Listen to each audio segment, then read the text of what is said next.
Hello everyone, this is Nitpicking Nerd, and today I want to elaborate some more on the topic of Star Trek Picard apparently ignoring all the events of the TNG episode Time's Arrow, and the producers and writers of the show came up with excuses to try to justify the fact that they apparently totally ignored those episodes, which were also crucially tied to the character of Guinan and her relationship to Picard. So the fact that it seemingly was never even acknowledged in the new Star Trek Picard episode, in my opinion, is total negligence, and I don't buy their excuses at all because they don't even make sense, and especially because it was never actually acknowledged in the new episode itself. And it's always fun to discuss time travel, not only because it's simply interesting to debate all the technical aspects of it, but also because the topic of time travel actually touches upon all kinds of existential questions which are very interesting, such as does free will exist, or is it destiny, or are there multiple universes or not? And so time travel touches upon all of those kinds of questions, which are really fascinating. If time travel was actually real, it would answer many such questions, and so that's why it's such a fascinating topic. And in Star Trek, the rules of time travel are often self-contradictory, and I made excuses for it in the past, saying maybe it depends on the method of time travel. The rules of the travel might be different. So maybe in one case, you end up creating a self-fulfilling predestinational paradox, and using another method you will arrive in a different universe or create a whole other timeline, and maybe using another method you will end up in the same universe but with strange fluctuating laws of physics, meaning people can disappear or objects might disappear or appear depending on what you do in the past in the same universe. And so maybe it all depends on the way you time traveled, and that's how you can explain away the fact that the rules of time travel seem to be different in every time travel episode. It's not always the same laws in Star Trek.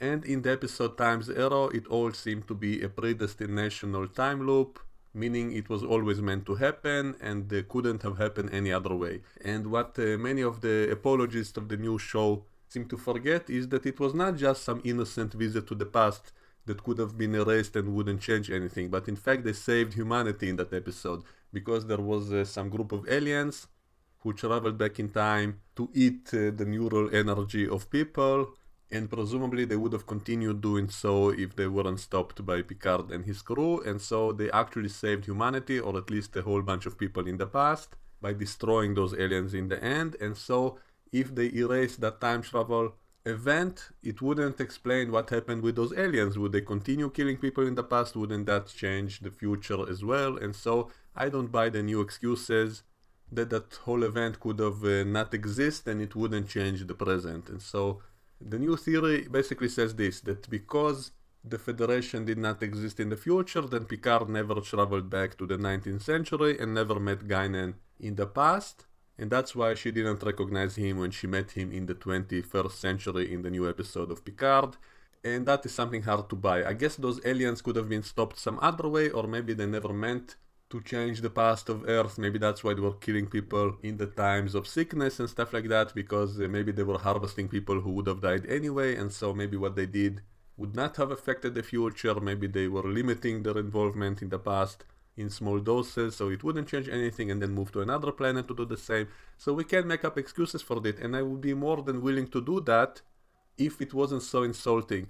And the biggest problem, I think, in the new episode is the fact that Picard himself doesn't seem to remember that event at all. And isn't this supposed to be the original Picard, the same one from TNG, who was protected from the changes in the timeline by Q and moved into this new reality of the Confederation and then jumped back into the past? And so shouldn't he still have all the memories he had in TNG?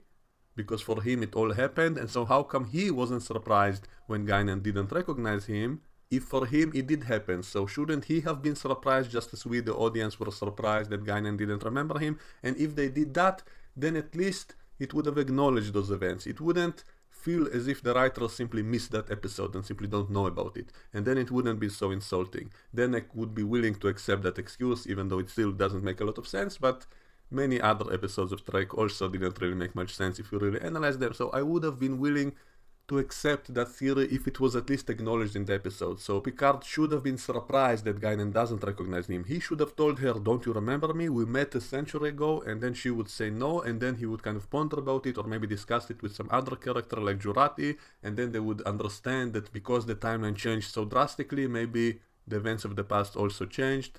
Which is an idea I would have been okay with if it was acknowledged. So if they simply said this whole show is set in a completely different universe, a different timeline altogether from the old shows with just some similarities, then maybe I would be okay with that. You know, like the Kelvin timeline kind of thing. Only with TNG, that would solve many problems, like all the visual contradictions, the fact that Picard's house, for example, looks nothing like the house we saw in the TNG episode Family. It's obviously a totally different house, and previously in season 1 I was making the excuse that maybe it's a different house because the old house burned down with his brother and nephew, and maybe that's why he's now in a different house, or maybe they had more than one house. But in this show, in this season, they insist that it's the only house he had. That's the only house we ever see. We don't have any mention of any other houses, and the house itself looks totally different to the one we saw in the TNG episode Family. And in that episode they specifically stated that the house looks exactly the same as in his childhood and all of that, so you cannot make up any excuses to explain it away except saying it's a totally different timeline and that's why everything looks so different and characters even behave so different. And one of my problems with the new Guinan is not only her appearance, but the fact that she behaves totally different as well. And if it's the same character that we saw in the 19th century, it makes no sense, especially since she's so disappointed in humanity, thinking humanity is such a crappy society, and even though she's apparently been on Earth for a century, so shouldn't she have witnessed real racism in the decades before and all of that? So it makes no sense that only now she gave up on humanity. So I guess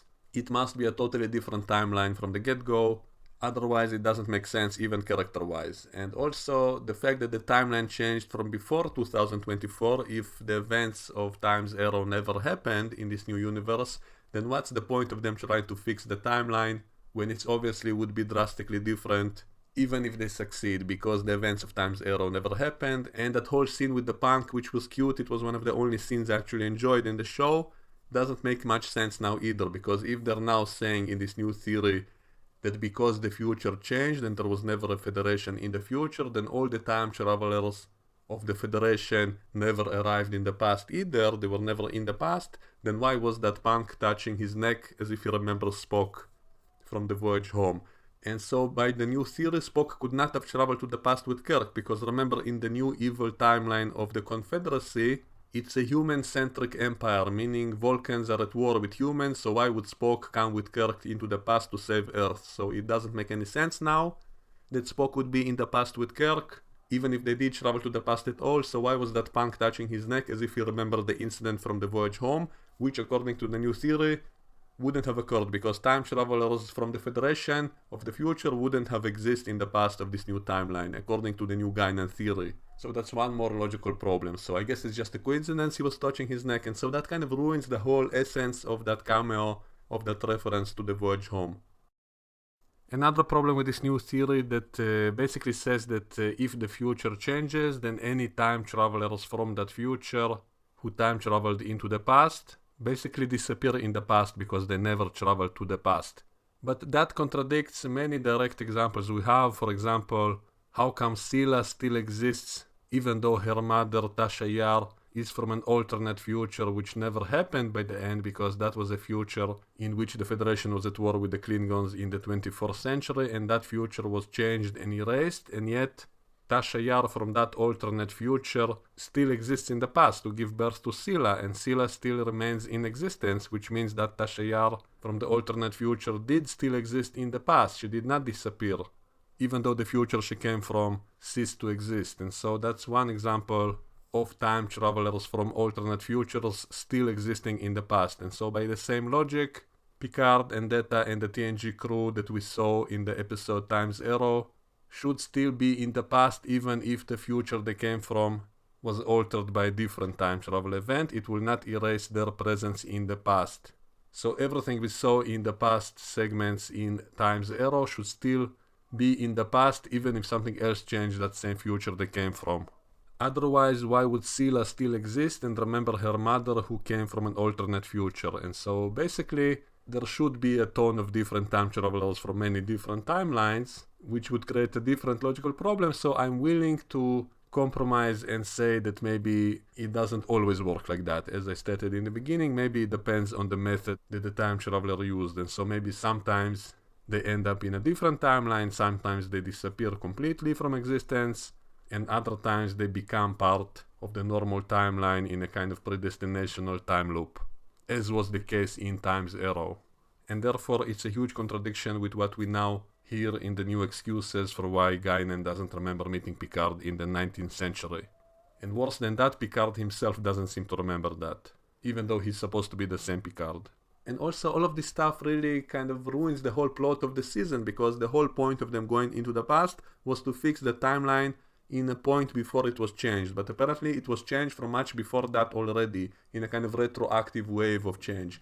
So because the new evil timeline exists in the future, then the distant past is already changed. And so what difference would it make if they now try to fix it in 2024 when it's already a totally different timeline? Meaning even if they fix it, the past of it is already different to how it's supposed to be. So even if they fixed whatever went wrong in 2024, the past before it is already a different past to how it was in the old shows. And so it will already be a new timeline to the old shows no matter what they do. Which in a way is actually good, because that will confirm that this whole show is set in a completely different universe now no matter what, because it's not the same past, and maybe that's why Picard's house looks totally different and characters don't act the same way at all, and it's basically a totally different universe with some similarities. So it actually kind of fits my own theories about time travel in Star Trek. I made many videos in the past with an elaborate time travel theory, stating all the many different instances in which characters left advanced technology in the past, and maybe that boosted up technology level. Maybe that can explain how come technology in Star Trek Discovery, for example, looks so much more advanced than how it was supposed to be before TOS. Maybe it's because of all the times that people forgot their comm badges or phasers in the past, and now in this new show we also see a bunch of the characters lose their stuff in the past, and it was really ridiculous how Seven and Raffi show up looking for Rios, and they specifically tracked his communicator, and they came to that clinic and were then told that he got arrested, and then they left without actually looking for the communicator and without picking it up. They simply left even though they had a device to scan it and to pick it up. They specifically came there because they picked up the signal, but then left without actually taking the communicator. And there was also that scene with the Watcher who was possessing people, moving from person to person apparently, and then when it was inside the little girl, it asked Picard for his communicator and he didn't give it to her. But what if he did? Would that girl keep that communicator with her? Like once the Watcher would leave to another body, what would happen with that communicator? So that girl would just walk away with it? And then what? Like it doesn't make sense. So many things in this show don't really make much sense if you think about it for more than a second, and that's why it's so annoying, especially with all the missed opportunities, because they had the potential here to actually do something clever and good, and there were so many opportunities for clever tie-ins with previous shows that things will fit together well, and yet they totally missed those opportunities. Like what's the point of setting this new story in 2024, the exact same time as the Bell Riots, without actually having the Bell Riots in the story, and in fact contradicting it, because now when Rios gets arrested, he's not thrown into a sanctuary district like Bashir and Cisco were, and instead he's been thrown out of the country because he's a Mexican. So how come they never tried to deport Cisco or Bashir in the Deep Space Nine episode Past Tense?